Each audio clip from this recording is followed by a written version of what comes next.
Sejam bem-vindos a mais um episódio do Pensando Alto, nosso bate-papo sobre o mercado veicular.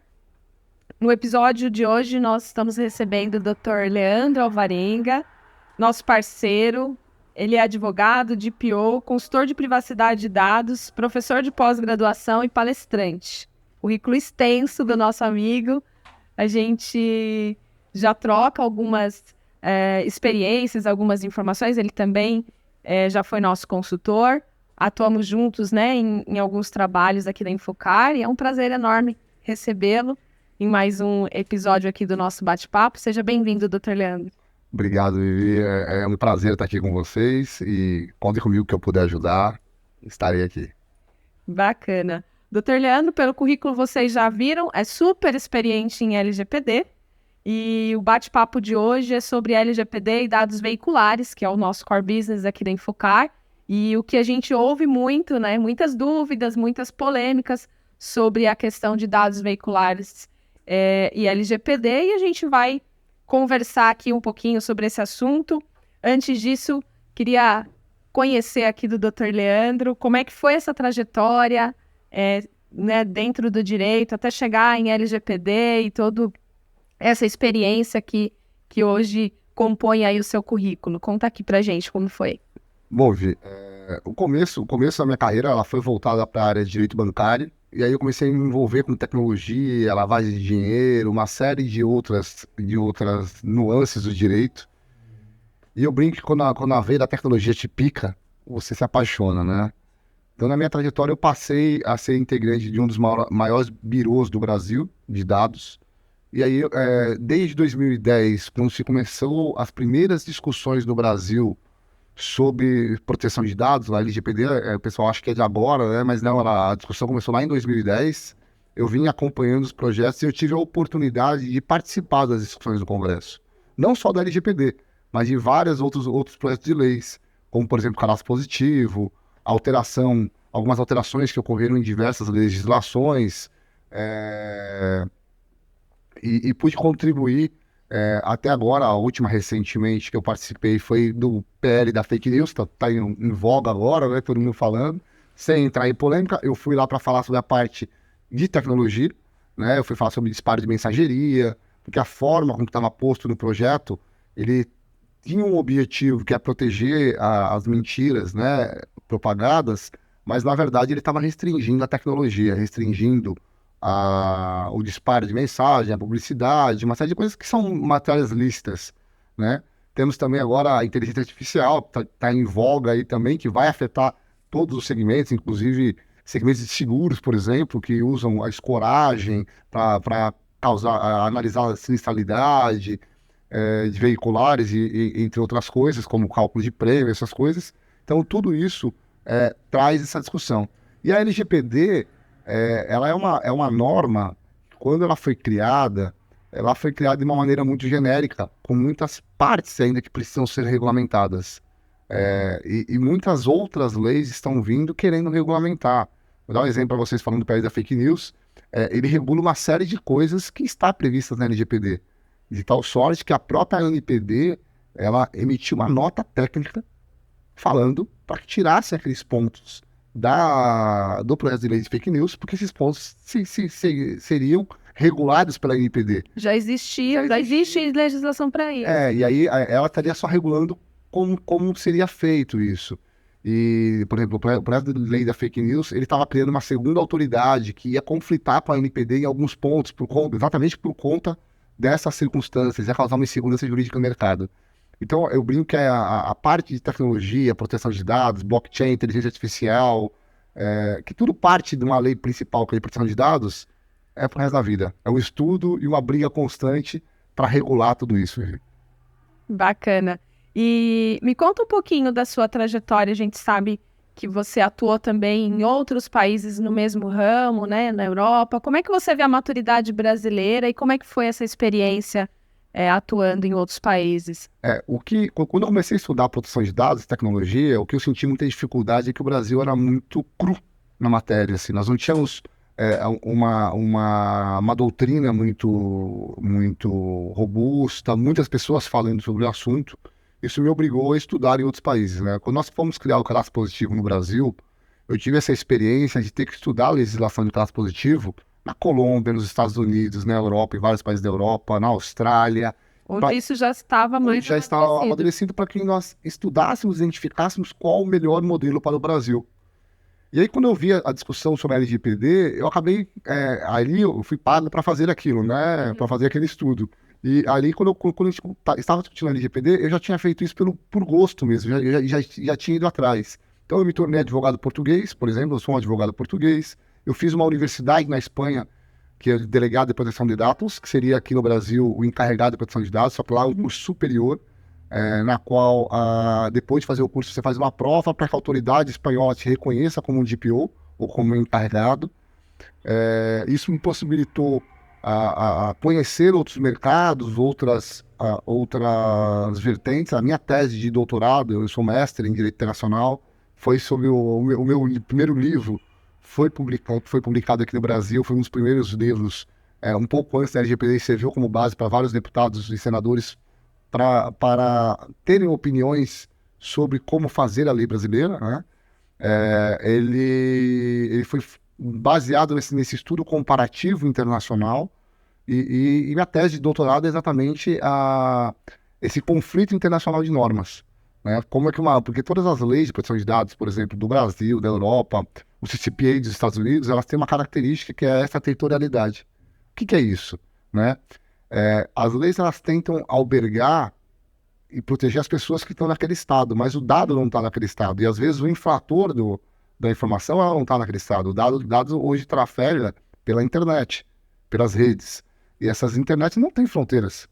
Então como é que você vai punir um agente, por exemplo, que está na Índia, na China, se você, territorialmente, um juiz brasileiro não tem autonomia para obrigar um outro país a cumprir a sua legislação, né, se ele não tiver um representante no Brasil? Então nós estamos vendo tudo isso acontecer. Até há uma discussão muito grande na Europa sobre isso, na qual a autoridade europeia está tentando obrigar as big techs e as empresas internacionais que mantenham servidores dentro do território europeu, exatamente para poder conseguir cumprir essas ordens judiciais que muitas vezes se mostram inócuas, porque você não consegue atingir o servidor, né? O Brasil, se vocês pegarem e analisarem o projeto de campanha do atual presidente, ele já falava sobre obrigar as big techs a terem servidores no Brasil. Isso estava naquele projeto de governo que os candidatos são obrigados a apresentar para o TSE. E nós estamos vendo esse movimento de responsabilização das redes sociais, através da lei das fake news, caminhando para esse sentido, né? Então, essa internacionalização, ela nos permite, Viviane, que nós identifiquemos o que é bom e o que é ruim, e trazemos para a nossa realidade, né? Uhum. Isso, por exemplo, nos possibilitou, se você observar, por exemplo, muita gente fala que nós copiamos a Europa, né? Eu não digo que nós copiamos a Europa, porque nossa lei não é igual. Ela tem muitas diferenças. E o Brasil tem muitas particularidades, né, em vários aspectos, né, como as empresas atuam, até a questão de fiscalização, como a gente consegue criar leis onde seja possível, né, fiscalizar se elas estão sendo cumpridas. Isso é muito diferente de outros países. Então, o Brasil tem muitas particularidades, né, não dá para ser igual, né? Não dá mesmo, porque, como você falou, agora já indo ao ponto da sua pergunta, nós não temos maturidade de proteção de dados.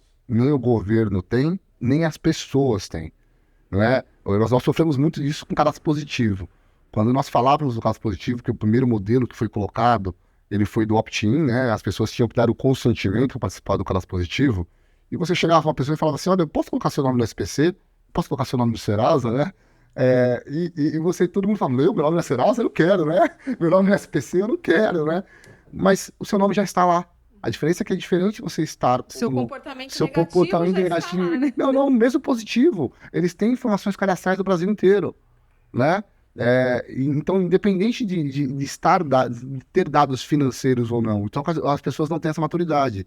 E o governo, em vez de criar uma política de educação digital para a sociedade, para criar consciência que os dados estão em circulação, que os dados precisam circular para que a sociedade interaja com você, eles criaram o quê? Olha, se você não cumprir a lei, que eu não vou educar ninguém, você vai pagar uma multa de até 50 milhões. Né? E aí você para analisar que está sendo imposta uma multa sem que a sociedade esteja preparada. E você pega os veículos de comunicação hoje, até hoje, eles continuam com a mesma narrativa falsa e mentirosa, em que a lei só permite tratamento de dados com consentimento.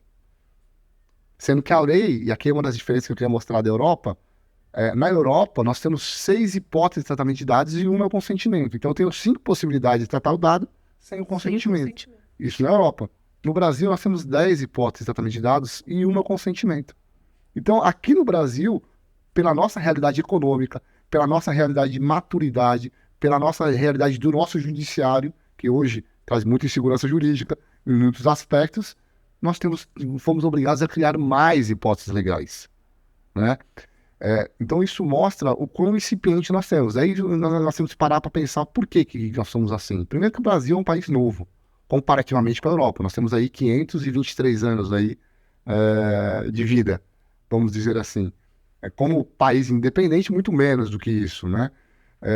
A Europa tem milhares de anos, uma sociedade muito desenvolvida culturalmente, né? O respeito com a sociedade é outro.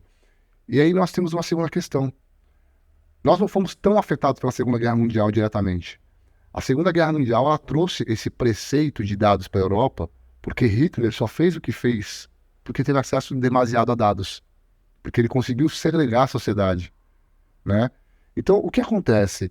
Ali começou-se a entender inicialmente que o Estado não podia ter muitos dados.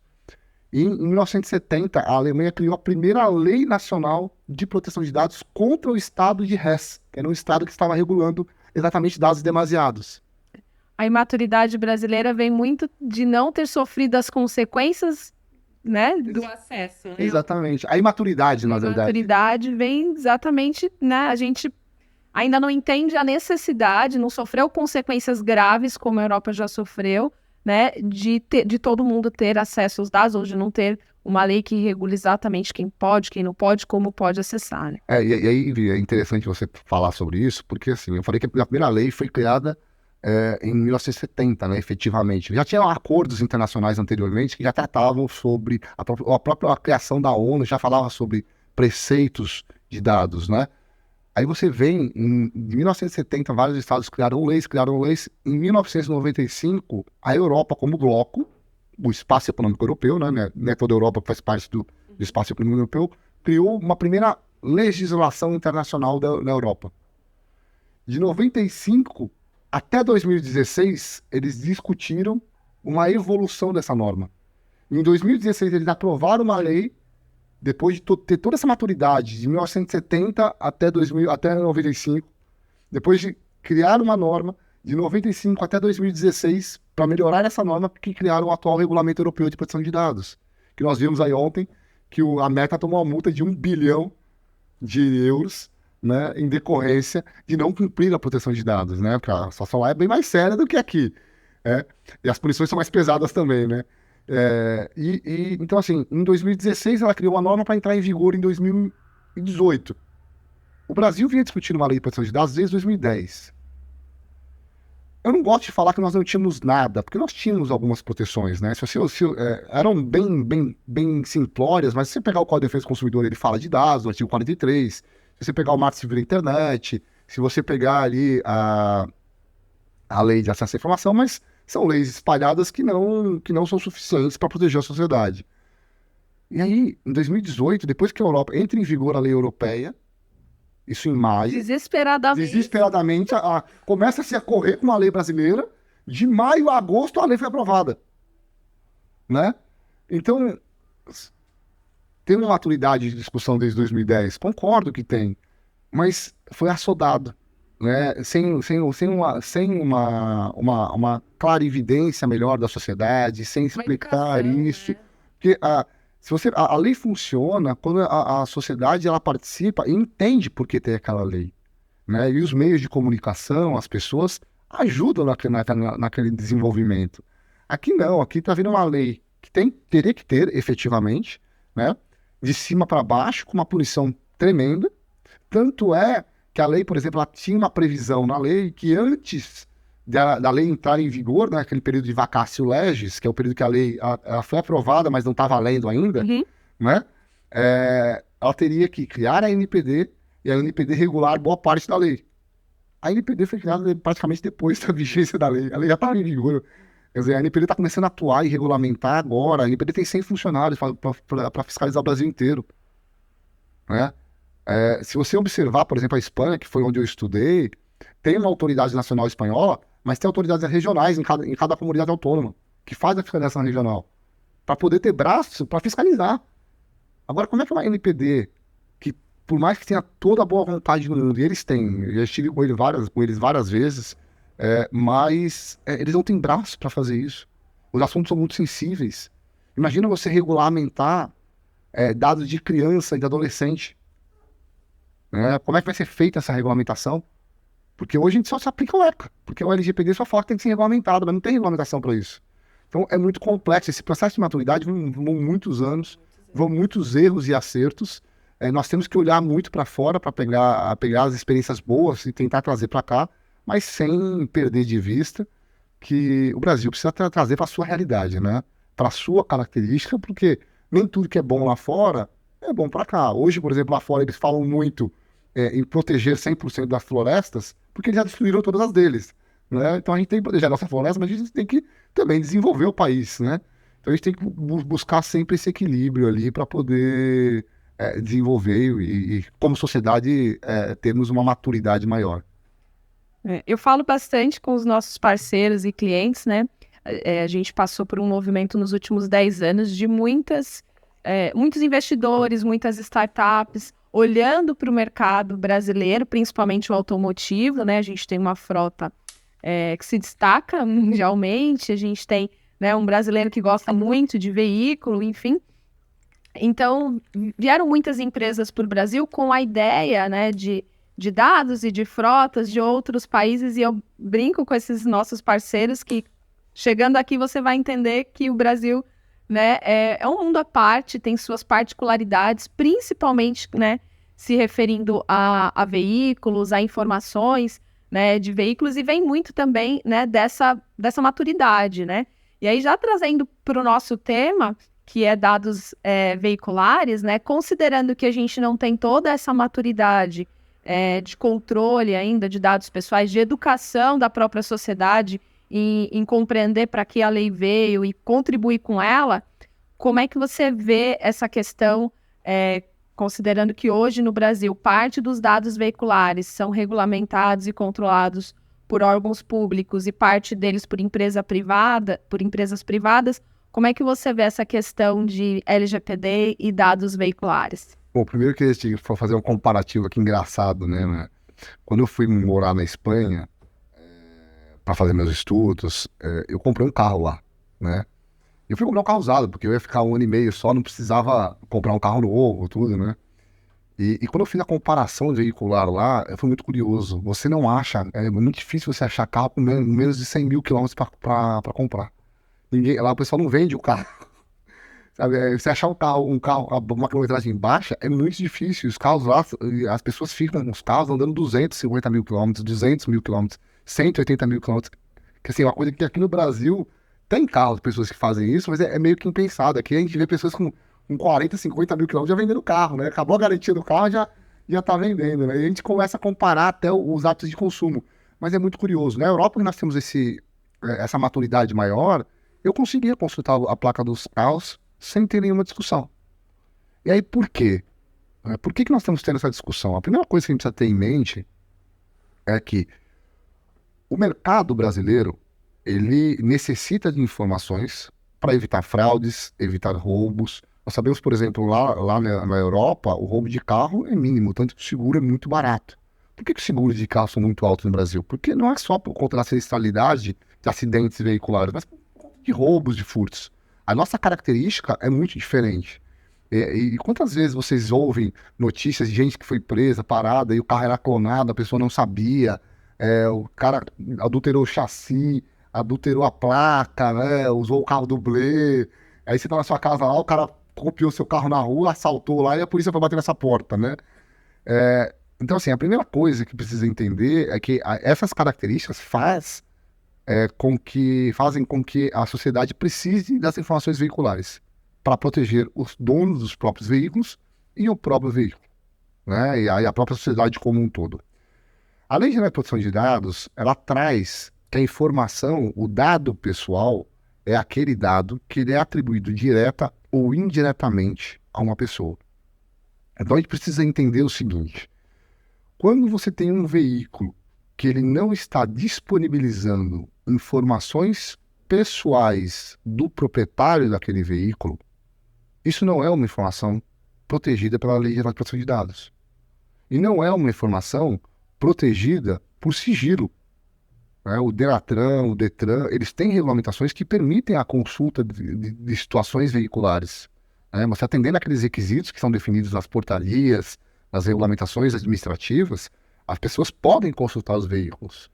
Então, não há nenhuma ilegalidade, Gianni, entre você ter os dados veiculares para combater fraudes, para circulação, porque o carro é uma mercadoria, né? E ele é comercializado rotineiramente. Aqui no Brasil, eu conheço pessoas que trocam de carro a cada 3, 4 meses, né? O cara fica com o carro 4, 5 meses, não gosta do carro, vai, vende, compra outro, zero, usado, e vive porque gosta, né? Tem dinheiro para isso e gosta. Nada impede que isso aconteça, né? E para você proteger a sociedade, para que ela não seja vítima de golpes, você não consegue fazer isso se não disponibilizar dados, né? E quando nós falamos de disponibilizar dados com a identificação do histórico veicular, que aí você vem o dado pessoal, que eventualmente detalhe, histórico pessoal, nós estamos falando de pessoa física. Pessoa jurídica nem se discute, porque a lei não se aplica à pessoa jurídica, né? Então, quando nós falamos de frotas, carros de empresas, aqui a gente nem vai discutir LGPD porque não se aplica. Estou falando de um carro que pertence a um particular ou uma pessoa física, né? Você tem que ter uma proteção maior sobre essa informação, porque traz dados dessa pessoa, né? Porém, a própria Lei Geral de Proteção de Dados, como eu falei no começo, ela traz uma hipótese que é o consentimento. E nós temos ali mais 9 hipóteses, onde você pode tratar o dado da pessoa sem que a pessoa autorize, porque há um interesse social naquela circunstância. A sociedade, ela precisa daquela informação para alguma finalidade, né? A gente pode falar da proteção ao crédito, que está ali dentro do combate à fraude, o legítimo interesse, a execução de um contrato. Imagina se um banco que faz um financiamento veicular não puder tratar do contrato os dados pessoais daquela pessoa. Ou se ele não puder consultar se aquele carro que aquela pessoa quer financiar não pertence a alguém que não está vendendo o carro, se ele não é objeto de furto, se ele não... E quantas fraudes nós teríamos, né? Ou até mesmo uma responsabilização, o exercício regular de direito, o cara bateu no seu carro e fugiu, né? Você precisa saber quem é aquela pessoa para exercer um direito seu. Então você vai tratar o dado sem o consentimento do proprietário. Porque se o cara fugiu, ele não quer que você saiba quem é ele. É a mesma coisa, se o SPC estivesse batendo na porta das pessoas, eu posso botar seu nome no SPC porque tá devendo aqui, quem é que daria esse consentimento, né? A lei traz essa autorização para as pessoas porque é um interesse social. Quando nós falamos em dados pessoais, nós estamos falando em equilíbrio entre direitos individuais e direitos sociais. Então nós temos que buscar esse equilíbrio o tempo todo. A informação veicular, ela tem essa característica da importância de proteção da sociedade e não só do indivíduo. A gente passou, nos momentos que a gente começou a implementar e formatar todos os nossos processos para atender a Lei Geral de Proteção de Dados, a gente ouvia muito dos nossos clientes, muitas dúvidas e questionamentos, do tipo, a informação de Renavan, um dado específico do veículo se enquadra em dado pessoal, porque ele, somado a mais um dado, você pode chegar ao proprietário. Como é que fica essa visão? A placa com o Renavan, o chassi com o Renavan, em relação à Lei Geral de Proteção de Dados? Isso é uma questão que deve ser regulamentada pela NPD, tá? Existem situações que a lei traz, que seria o dado anônimo, que é o dado que você não identifica o titular daquele dado, que não se aplica a LGPD por ser um dado anônimo. E tem o dado que é o dado anonimizado. É aquele dado que você tira os fatores de identificação, você deixa só o dado, e aí você, com aquele dado, você poderia trabalhar. A NPD ela não regulamentou essa matéria ainda, tá? Mas vindo pela experiência internacional que nós vimos ali, de aplicações em órgãos de veiculares, você tem ali a máxima expressão que o que você pretende proteger quando você fala de informações veiculares, à primeira vista, é o próprio bem veicular, que é o carro e as características que são vinculadas a ele. Você não busca um veículo para buscar uma pessoa, né? Você faz ao contrário, né? Normalmente, quando essa pessoa está devendo, você busca a pessoa para achar o veículo para cobrar ela, né? Com exceção desse caso que eu falei da batida, o cara bateu, que você precisa saber quem é o dono do carro. Normalmente você usa o bem para identificar as características do próprio bem.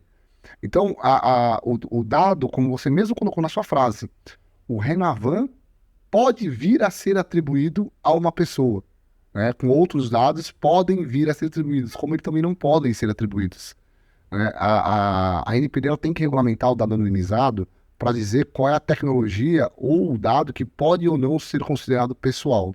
Hoje nós não temos essa regulamentação. Então, você transportar o dado individualizado, onde não se permita saber quem é o proprietário diretamente, ele é um mecanismo que você pode tratar ele como um dado anônimo, né? Entenda o seguinte, o Renavan sozinho você não consegue saber quem é o dono do carro. Você precisa de outros dados ali para você fazer a construção, até mesmo porque isso está na regulamentação do Denatran. E se você observar, a parte de consultas veiculares a partir do Renavan, elas são disponibilizadas para o próprio proprietário. Elas não são disponibilizadas para uma consulta pública. Então, a partir do momento que você tem o dado e você se passa para a pessoa, para você consultar alguma informação extra veicular, você está cometendo uma fraude, porque você está se passando para alguém que você não é. Quando nós falamos de proteção de dados, nós estamos falando dos princípios da boa-fé, né? Você não pode usar meios fraudulentos para acessar as informações. Por quê? Porque a grande maioria da sociedade não é fraude, não é fraudulenta. Então, o dado isolado veicular, ele não é um dado pessoal. Mas toda vez que ele for agregado em um conjunto de dados, lembra que eu falei? Informação identificada, cara crachá, você olha o RG e já sabe quem é a pessoa, ou informação identificável. Então, essa caneca, por exemplo, ela pode vir a ser uma informação identificável, né? Se você falar para você, se você tiver uma lista aqui dizendo para quem você deu todas essas canecas, você tem uma atribuição de uma caneca para uma pessoa. Ela passa a ser um dado identificado. Assim como um veículo, ela passa a ser um dado identificado, né? Quando ele é atribuído a um proprietário. O histórico veicular, ele pode vir, sim, a ser um dado pessoal. Por quê? Porque ele atribui pessoas físicas a uma propriedade de um veículo, ainda que seja de histórico passado. E aí precisa entender qual é o contexto que está sendo feito isso. Mas a informação veicular por si só, isoladamente dos dados de uma pessoa física, ela não é um dado pessoal. Efetivamente, ela não é um dado pessoal. Bacana. Uma outra questão que a gente tinha bastante dúvida, né, bastante questionamentos como é que e ainda vai ser, né, regulamentado, partindo do consentimento, seja para financiamento, seja para seguro, quando a gente consulta um veículo, o proprietário está dando consentimento, mas o histórico do veículo contempla outras pessoas, né, que não é mais o proprietário atual. Se a empresa partisse, né, a gente tem outras 9 bases legais para fazer o tratamento daquele dado, mas se a empresa partisse do tratamento de dados a partir do consentimento, como é que se aplicaria essas questões dos proprietários anteriores que não têm mais poder sobre o bem, mas fizeram parte da vida daquele bem e compõem logo o histórico dele, né? Hoje é muito comum, quando a gente analisa histórico de proprietário, olhar para o histórico de proprietário pessoa jurídica, né? Que traz ali alguma relação de risco para o bem, por exemplo, o antigo proprietário era uma seguradora, ou o antigo proprietário era uma locadora, logo esse veículo provavelmente passou por isso ou aquilo, né? Então, o histórico de proprietário, ele fala sobre o comportamento, né? Sobre por onde aquele veículo passou e qual o risco como novo proprietário você tem. O proprietário atual teria autonomia para dar consentimento sobre os proprietários anteriores? Não, você só pode dar o consentimento sobre você mesmo. Só que existe uma legislação que fala sobre histórico de veicular. E ele determina que o Detran ele faça esses registros, né? Por quê? Porque é igual no histórico de compra e venda de imóvel. Quando você vai no cartório de registro público, que o Detran nada mais é que um registro público veicular, os dados móveis, né? Você tem todo um histórico de quem foi o proprietário, por qual período, quanto comprou e quanto vendeu, né? O Detran tem menos dados, né? Ele só fala de quando a quando você foi proprietário daquele veículo, né? Por quê? Porque isso é interesse da sociedade. Exatamente, para que você tenha a boa fé e perceba por quantas pessoas esse veículo passou, se eventualmente houver alguma responsabilização de algum fato anterior, que você possa identificar eventuais responsáveis pelo veículo naquele determinado período, e até para você ter a lisura da boa-fé. Então, isso pode ser enquadrado, sim, na obrigação legal regulatória, no legítimo interesse, feita uma análise ali maior. Você não prescinde de consentimento para isso, para esse histórico veicular. Contudo, você tem que lembrar, como a pergunta foi diretamente sobre o consentimento, você só pode consentir sobre os seus dados. Sobre dados terceiros, você não tem esse poder. Do mesmo jeito que eu não posso consultar, falar, olha, tira do banco de dados o nome da minha esposa, né? Se ela não me deu uma procuração, eu não posso falar em nome dela. Então, é isso que você tem que ter esse contexto. Você tem um poder sobre os seus dados e não sobre dados terceiros. E ainda assim, sobre os seus dados, a própria legislação ela traz essa circunstância. Há situações que, por mais que o dado seja seu, a sociedade pode tratar sem você autorizar. Bacana. Interessante. A gente tem, assim, né, imagino que muita coisa para evoluir nesse sentido, né? Primeiro nos dados pessoais, o que a LGPD trata diretamente, até chegar nas questões aí dos dados anonimizados, enfim, que aí vai compreender os dados veiculares. Hoje a gente lida de uma forma distinta com cada um dos órgãos estaduais, né? Então, falando da pesquisa pública, a gente tem sites de pesquisa pública que é totalmente aberto, não requer nenhuma informação, com apenas a placa você consulta informações do veículo, então ela é totalmente pública, e a gente já tem alguns órgãos estaduais requerendo algumas informações a mais para que só o proprietário tenha acesso àquela informação.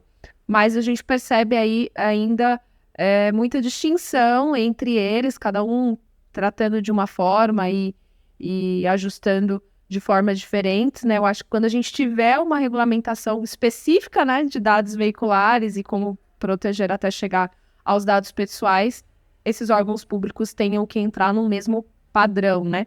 Mas a gente ainda vai ver as próximas cenas. Isso mostra, Viviane, como eu falei você lá no começo, da ausência de maturidade. Nem o próprio governo tem maturidade. Quando eu falo maturidade, é maturidade de proteção de dados e conscientização para que os órgãos consigam se regulamentar. Eu fiz, por exemplo, já estive em alguns órgãos de trânsito, efetivamente, em alguns estados, e você vê a diferença que tem entre sistemas, entre procedimentos, tecnologia, e a maioria deles não estão preparados para tratar com a lei de proteção de dados.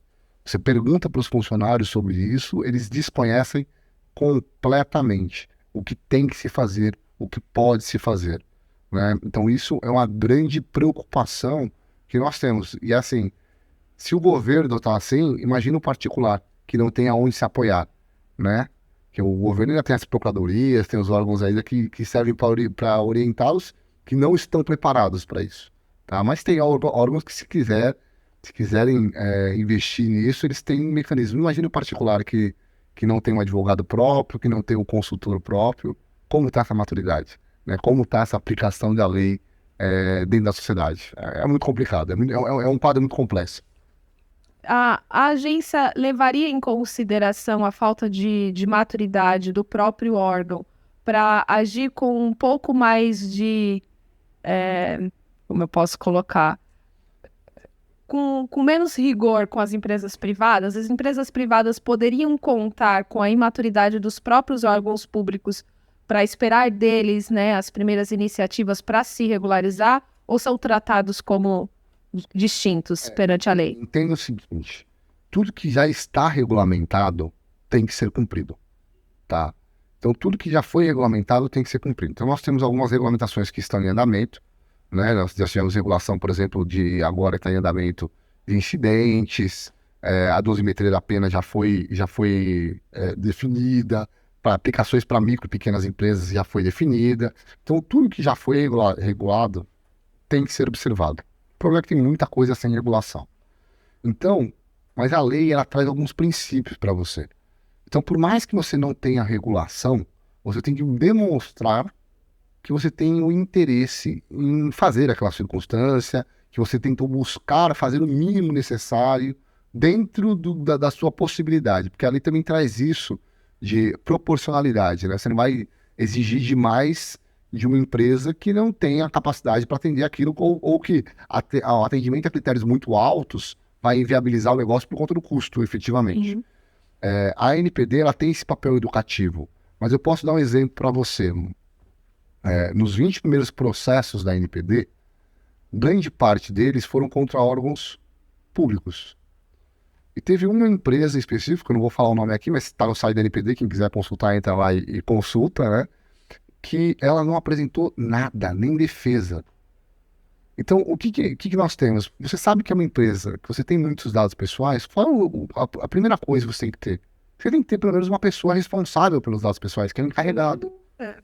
E que ele vai fazer uma política mínima, uma proteção mínima. Você não pode estar usando esse vírus gratuito, você não pode... Então, são coisas mínimas que têm que ser feitas, que essas coisas não vão ser toleradas pela autoridade, né? Porque são percepções mínimas, que uma simples leitura da lei lhe permitiria fazer. Ainda que estivesse errado, lhe permitiria. E você poderia fazer o quê? Tomar uma advertência, uma orientação da LPD por escrito, faça assim, está errado o que você está fazendo, dessa forma, faça dessa forma. E aí você faz um termo de ajuste de conduta, você não vai tomar uma punição mais severa no primeiro momento, desde que você não reincida naquela circunstância e você atenda o que a NPD orientou, até que haja uma regulamentação, né? Agora você chegar lá e falar, eu não tenho nada, não fiz nada, então você está desrespeitando a lei, aí você vai ser punido.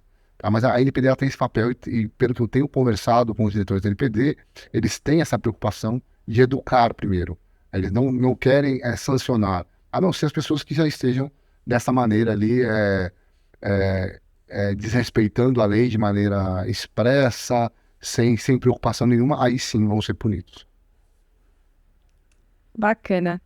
Bom, para a gente finalizar aqui o nosso bate-papo, passou bem rápido, né? A gente ainda tem um tempo de perguntas.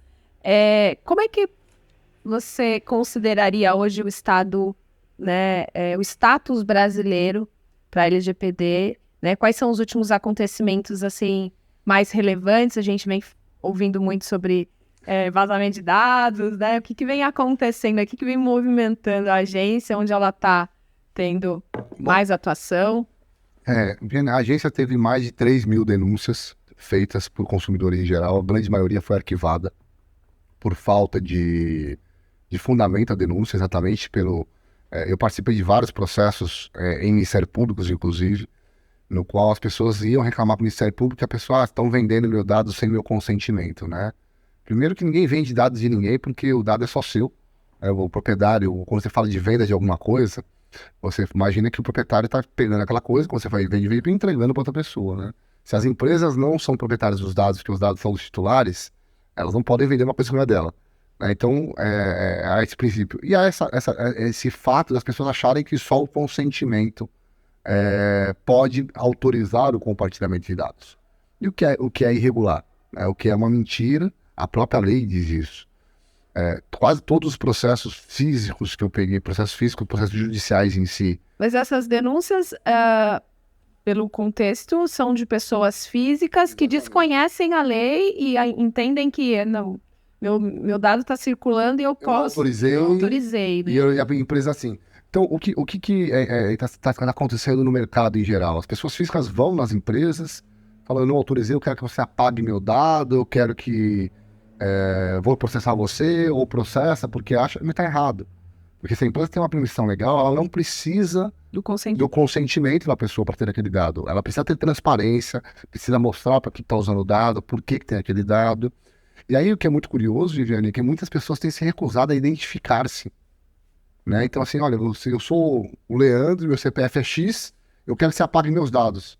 Tá bom, Leandro, eu vou fazer seu atendimento, não tem problema nenhum, você tem direitos a exercer, que a lei permite, mas eu preciso que você se identifique.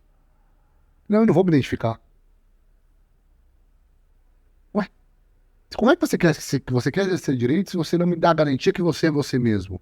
Se uma empresa faz um atendimento de uma pessoa que ela não se identifica, seja demonstrando RG, fazendo uma assinatura eletrônica ou entrando num site, se eu não fizer isso, eu vou estar possibilitando que eu estou disponibilizando dados para qualquer pessoa, porque você não faça a validação de identidade. Então faz parte do procedimento de segurança você fazer a validação de identidade.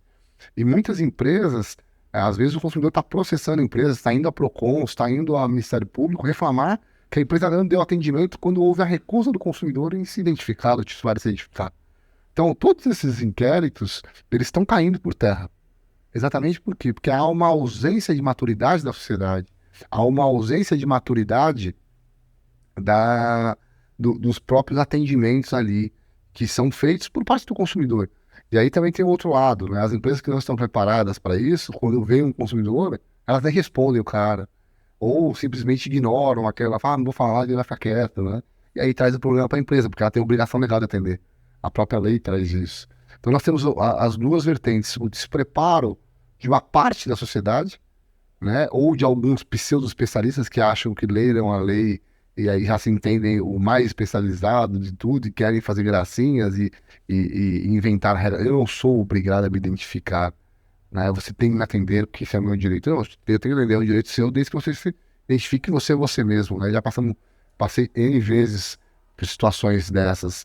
Então, Jenny, é uma maturidade muito parca ainda, pequena, tanto por parte da sociedade como por parte das empresas, assim como dos órgãos públicos que não estão separados, não estão preparados. Nós vimos ali, sem entrar em mérito política, né? Todo mundo falando ali, ó, hoje que está em voga, o cartão de vacinação do Bolsonaro, né? Começou. Isso é um dado sensível.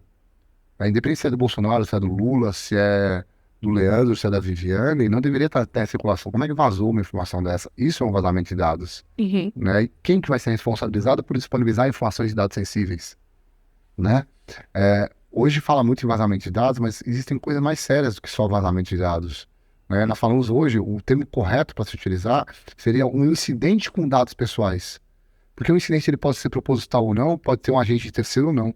Você perder um pendrive onde tenha dados pessoais de milhões de pessoas, isso é um incidente com dado pessoal. E não necessariamente foi alguém que foi lá e roubou aquele dado maliciosamente, né? Então, nós temos várias circunstâncias que a própria sociedade como um todo precisa amadurecer. E aí nós temos uma imprensa que ela é muito sensacionalista, e em vez de ajudar na educação, efetivamente, nós temos os caça-cliques, né? Na internet, que ficam publicando as coisas, chamando a atenção para coisas mentirosas, com a intenção de trazer mais cliques, de ganhar mais seguidores, ganhar mais votos. Ao invés de educar a sociedade. Trazer e fazer o papel real de trazer a informação verdadeira, né? Uma coisa que eu gosto de falar, eu saber o seu CPF permite que eu faça uma fraude? Não. O que vai me permitir eu fazer uma fraude é eu usar o seu CPF em cima de uma empresa que não tem os mecanismos corretos de validação de identidade. Se aquela empresa ela fizer as validações corretas através dos dados, por exemplo, eu nunca vou conseguir passar pela Viviane. Imagina, eu, barbudo, feio aqui, passar para uma moça bonita. Não vou passar, né? Então, assim, por que é feito isso? Porque as empresas não se preocupam na ânsia de venda, na ânsia de conseguir as coisas, elas não se preocupam em validar as informações cadastrais e permitem as fraudes. Então, assim, tem o estelionatário de um lado que usou um dado, mas tem a falha na prestação de serviço da empresa que deixou de fazer as verificações que deveria. Então, se você parar para pensar, a fraude em si, ter o dado vazado, não necessariamente quer dizer que você vai ter um prejuízo. Não necessariamente quer dizer que aquela informação vai ser sensível. Nós temos uma decisão da STJ que fala exatamente sobre isso. Não estou falando de dados sensíveis, que é dados que podem trazer prejuízos maiores, né? E aí é bom, importante lembrar, nem todo dado pessoal é um dado sensível, né? A lei ela fala qual dado pessoal é sensível. Então nós temos ali, dentro da própria lei de GPD, nós temos dois tipos de dados, que é o dado pessoal comum, ou dado pessoal cadastral, e o dado pessoal sensível, que tem uma maior proteção. E as pessoas costumam falar também, que todo o meu dado pessoal é sensível. Você transmitiu meu telefone é meu dado pessoal sensível. Não é dado pessoal sensível, está na lei lá o que é dado pessoal sensível. A informação veicular, não é um dado pessoal sensível, né? Ela pode vir a nem ser dado pessoal, nós falamos aqui agora há pouco, mas quando ela for dado pessoal, for vinculado a uma pessoa, ela é um dado cadastral, ele é um dado separado, né? É um dado comum, né? Que naquela circunstância pode ser um cadastro, né? Não necessariamente o é. Então, temos que tomar muito cuidado, essas classificações, essa percepção. A sociedade brasileira, ela ainda está imatura. Acho que a palavra certa é esta, imatura. Ela não está preparada para trabalhar nem com dados pessoais e nem fazer essa distinção de que é necessário ou não. E nós vemos ali essa maturidade, ela não tá vindo de uma maneira efetiva, né? Por quê? Porque falta de colaboração do próprio governo em criar essa educação digital. Às vezes eu vejo muitas vezes o próprio governo, já que gostam tanto de falar essa palavra, né? Autoridades, deputados, despachando e falando fake news, né? Fake news não existe no Brasil, né? Mas notícias mentirosas, né? Onde, por exemplo, você dá uma amplitude ao consentimento como se ele fosse maior do que as outras hipóteses legais, e não é maior. Ele é uma hipótese legal dentre as 10. É uma importante, mas é uma hipótese legal. Até pela imaturidade e pelo receio, né, de como estruturar isso, a maioria das empresas com que a gente conversou, com que a gente procurou saber como que elas estavam buscando essa adequação, praticamente nenhuma buscou fazer pela base legal consentimento, até pela complexidade disso e por ter várias outras hipóteses, né? Então, a mais comentada, na minha percepção, é a menos utilizada pelas empresas, por ter outras formas, né, de estar atendendo a legislação e conseguindo possibilitar os processos, né? Para o consentimento tem que ter toda uma estrutura, né? Conscientizei, não, consenti, tirei o consentimento. Então, tem que ter toda uma estrutura, né, tecnológica, tem para buscar o consentimento do usuário, do cliente, enfim. Então, a maioria das empresas com que a gente conversou sobre adequação à LGPD, praticamente nenhuma estava buscando esse caminho, e é engraçado ver exatamente isso, a sociedade só fala do consentimento. Então, eu percebi, né, conversando com outros executivos, com outras empresas, uma preocupação das empresas em estar regular perante a lei, ali, né, depois de 2018, mas a gente não vê o assunto sendo tratado, né, entre a sociedade, entre as pessoas comum de forma correta, né? A gente fez cursos, a gente buscou conhecimento, a gente buscou consultoria, no caso, consultoria do doutor. A gente foi buscar essa informação junto às fontes que poderiam nos ajudar, mas a sociedade, apesar de ter a internet como referência, né, na internet nem tudo, né, está correto, então talvez busquem fontes incorretas, eles não têm acesso. Eu percebo dessa forma, essa educação, essa imaturidade, talvez ainda leve um bom tempo, por falta até de recurso de onde as pessoas comuns vão ter as informações corretas e como elas devem proceder diante da lei. Eu falo que é muito dessa propagação de notícia falsa, né? E a propagação que tudo só pode ir com consentimento. As pessoas nem sabem, às vezes, que outras hipóteses legais existem. E muitas vezes, quando a gente vê, nós pegamos até colegas advogados, né, que eles vão para a justiça falando, olha, você está sem meu consentimento, e apagam as outras hipóteses legais como se as outras hipóteses legais não existissem, como se não estivesse na lei, né? Então, é muito complexo esse quadro, Viviane. Por exemplo, eu faço parte de uma frente, que é a Frente em Defesa da Segurança Jurídica da LGPD. É uma frente que reúne entidades de diversos setores, praticamente quase todos os setores. A gente brinca lá que 80% do PIB do Brasil está reunido lá quando nós fazemos as nossas reuniões. E dentre uma das solicitações que nós fizemos da NPD, que nós entregamos uma carta todo ano da NPD, dizendo quais são os preceitos e o que a frente espera da NPD, né?